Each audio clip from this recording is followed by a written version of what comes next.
வணக்கம். புத்தக சிறகுகள் புத்தக கடையிலிருந்து நான் தயாஜி. இது கவிதைகள் சொல்லவா. நான் வாசித்து எனக்கு பிடித்த, நான் ரசித்த, என்னை பாதித்த கவிதைகளை உங்களோடு பகிர்ந்து கொள்ளக்கூடிய ஒரு களம்தான் இந்த கவிதைகள் சொல்லவா. தொடர்ந்து நம்முடைய இந்த காணொலியை கேட்டு உங்களுடைய கருத்துக்களை நம்மோடு பகிர்ந்து கொள்வதோடு நீங்கள் வாசித்த உங்களுக்கு பிடித்த கவிதைகளையும் நம்மோடு பகிர்ந்து கொண்டிருக்கின்றீர்கள். விரைவாகவே அந்த கவிதைகளை குறித்தும் நாம் இந்த கவிதைகள் சுலப அங்கத்தில் உரையாடலாம்.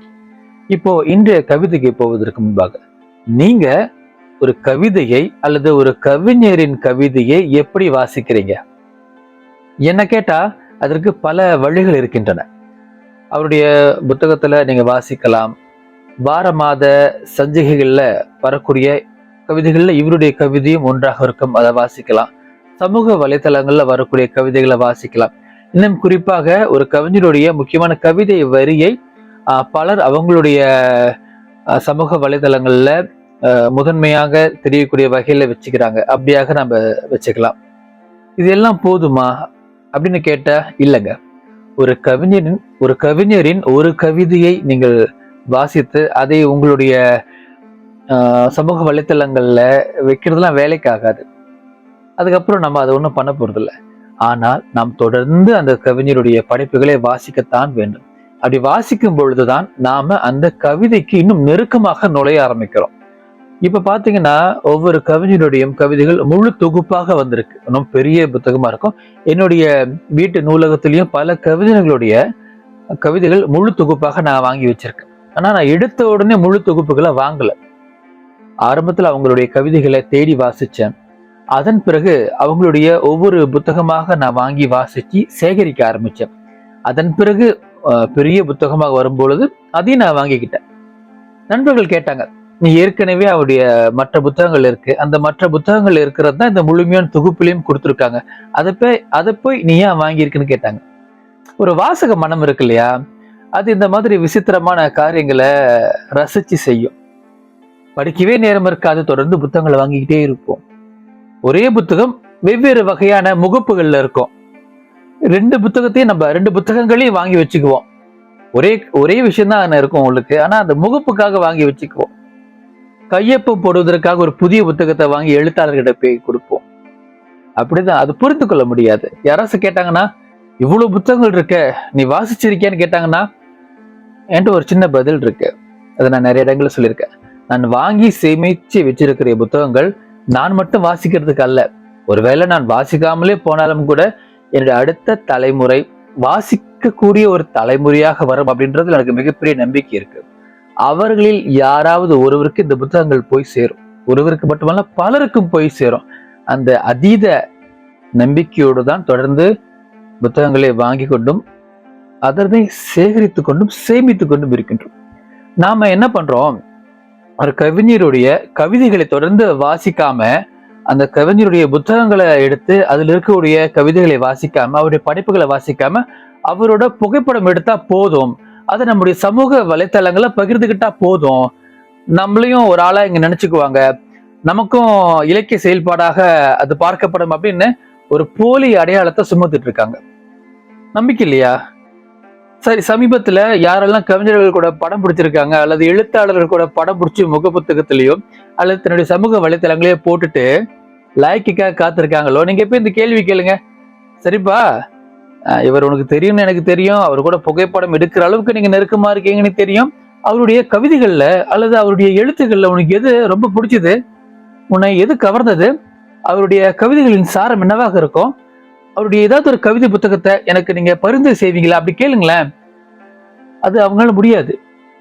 ஒருவேளை அவங்க ஏதாவது ஒண்ணு இது பண்ணி கொடுத்தாலும் கூட நீங்க வாசிச்சீங்கன்னா நீங்க ஏமாற்றம் அடைஞ்சிருவீங்க. இது ஒரு முயற்சியாக கூட நீங்க செய்து பார்க்கலாம். நம்ம என்ன பண்றோம், அந்த மாதிரி தான் நிறைய பேர் இருக்கிறத பார்த்துக்கிட்டு சும்மா இல்ல, நாமளும் அவங்க கூட சேர்ந்துடுறோம். அந்த கவிஞருடைய கைபேசி எண் கிடைச்சா போதும், அவர்கிட்ட நான் ஹாய் சொல்லிட்டா போதும், அவருக்கு பிறந்தநாளை வாழ்த்து சொல்லிட்டா போதும், என்னுடைய பிறந்தநாளுக்கு அந்த படைப்பாளரை வாழ்த்து சொல்லிட்டா போதும் நினைக்கிறமே தவிர, அந்த படைப்பாளின் படைப்புகள் என்ன பேசுது, அதுல என்ன மாதிரி சிந்தனை அவர் புகுத்தி வச்சிருக்காரு, அந்த கவிதை வாசிக்கும் பொழுது நமக்குள்ள என்ன வகையான மாற்றத்தை கொடுக்குது அப்படின்றதுல எந்த அக்கறையும் நமக்கு இருக்கிறது இல்லை.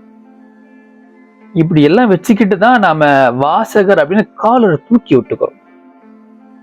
ஒரு வாசகன் என்ன பண்ணுவானா, எழுதியவர் யாராக வேண்டுமானாலும் இருக்கட்டும், அந்த எழுத்து என்ன சொல்லுது, அதில் என்ன மறைந்திருக்கு, அதை வாசிக்கிற எனக்கும் என்னுடைய சக வாசகருக்கும் அந்த படைப்பு எந்த செய்தியை சொல்லுது அப்படின்னு தான் தேடுவான், அதை ரசிப்பான், அதை மதிப்பான், அதை எதிர்க்கவும் செய்வான். அவனுக்கு இந்த பிரபலங்களோட புகைப்படங்கள் அவசியம் அல்ல, தன்னை பிரபலங்களுக்கு கூட நெருக்கமாக இருக்குன்னு காட்டிக்க வேண்டிய அவசியமும் இல்லை. சரி, இன்றைய கவிதைக்கு போகலாம். இவ்வளவு பேசிட்டேன் இல்லையா, இவ்வளவுலாம் பேச வேணாம். 2-3 வரிகள்ல மிகப்பெரிய விஷயத்த ஒரு கவிதையில சொல்ல முடியும்னு ஒரு கவிஞர் நிரூபிச்சு காட்டியிருக்காரு. இந்த கவிதைக்கு 3 வரி தாங்க இருக்கு. அந்த கவிதையில எப்படி ஒரு சிறு விதைக்குள்ள பெரிய பிரபஞ்சம் மறைஞ்சிருக்கோ அந்த மாதிரி இந்த 3 வரி கவிதைக்குள்ள ஒரு பெரிய சிக்கலை, ஒரு மன உளைச்சலை, ஒரு பழி உணர்ச்சியை, ஒரு வேதனையை, ஒரு துக்கத்தை, ஒரு துயரத்தை அவர் கொண்டிருக்காரு. அதை அப்படியே உள்ளுக புகுத்தி வச்சிருக்காரு. இந்த கவிதையில இருக்கக்கூடிய சிறப்பு என்னன்னா, இந்த கவிதையை நீங்கள் தனியாக வாசித்தால் அது உங்களுக்கு ஒரு நகைச்சுவை ததும்பக்கூடிய ஒரு செய்தியாக இருக்கும். இதுல என்ன இருக்கு அப்படின்னு தோணும். ஆனால் இந்த கவிதை தொகுப்போடு இந்த கவிதையை நீங்கள் வாசிக்கும் பொழுது உங்களுக்குள்ள ஒரு குற்ற உணர்ச்சி வரும். இந்த வலி மிகுந்த கவிதைக்கா நான் சிரிச்சு தொலைச்சேன் சே அப்படின்னு நம்மை நாமே திட்டிக்கொள்வோம். அப்படியான ஒரு புத்தகம் இது. என்ன புத்தகம்னு இந்த நீங்க பார்த்திருப்பீங்க, பக்கத்துல வந்திருக்கோம். இருந்தாலும் அந்த கவிதை என்ன கவிதை நான் வாசிக்கிறேன், அதன் பிறகு நான் சொன்னது சரியா இருக்கான்னு பாருங்க. அக்காவை காக்கா தூக்கி சென்று விட்டது, அவ்வளவுதான். நகைச்சுவை மாதிரி இல்ல, அக்காவை காக்கா தூக்கி சென்று விட்டது, அவ்வளவுதான். இந்த கவிதையை நீங்க தனியா படிச்சீங்கன்னா பெருசா எந்த ஒரு உணர்வையும் உங்களுக்கு ஏற்படுத்தாது. அதனாலதான் சொல்லுவேன், நீங்கள் ஒரு கவிஞருடைய ஒரு கவிதையோடு நின்று விடாமல் தொடர்ந்து அவர் எழுதக்கூடிய கவிதைகளை வாசிக்க வேண்டும். அப்பதான் நீங்கள் ஏற்கனவே வாசித்த கவிதை குறித்த ஒரு புரிதலாவது உங்களுக்கு ஏற்படும். கவிஞர் வெயில் அவர் எழுதியிருக்கக்கூடிய அக்காளின் எலும்புகள் என்ற கவிதை தொகுப்பிலிருந்து இந்த கவிதையை நான் உங்களுக்கு வாசிச்சேன். இப்ப நான் வாசிக்கும் பொழுது உங்களுக்கு அது பெரிய வித்தியாசத்தை கொடுத்திருக்காது. என்னடா அக்காவா காக்கா தூக்கிட்டு போச்சு அப்படின்னு இறங்கி போயிருவீங்க.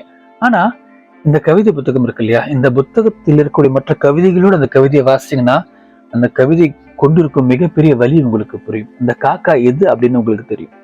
முழுக்க முழுக்க ஒரு தம்பியின் பார்வையிலிருந்து அக்கா என்னவாக தெரியுறாங்க, அல்லது ஒரு குடும்பத்தில் பெண் என்னவாக இருக்கிறாள், அல்லது இந்த சமூகம் பெண்களுக்கு எவ்வளவு கெடுதல்கள் செய்யுது, சர்வ சாதாரணமா ஒரு பொண்ணை கொலை செஞ்சிருது, ஒரு பொண்ணை எதிர்க்கிறது, ஒரு பொண்ணை அடிமைப்படுத்துறது, ஒரு பெண்ணுக்கு அவளுக்கான வாழ்க்கையே இல்லை அப்படின்னு சொல்லக்கூடிய பல விஷயங்களை இந்த கவிதை தொகுப்புல ஒவ்வொரு கவிதையில அவர் சொல்லிக்கிட்டே இருக்காரு. இந்த கவிதை புத்தகத்தில் இருக்கிற எல்லா கவிதைகளை குறித்தும் நான் உங்ககிட்ட பேசணும், அதற்கு ஒரு முழுமையான காணொளி செய்யலான்னு இருக்கேன். வாய்ப்பு அதுக்காக அமையணும்னு நம்புவோம். இப்ப இந்த கவிதை இருக்கு இல்லையா, இந்த கவிதைக்கு அப்புறமா ஒரு கவிதை இருக்கு, அதை நான் வாசிச்சுட்டு அதுக்கப்புறம் இந்த காக்கா தூக்கிட்டு போன கவிதையை நான் சொல்றேன்.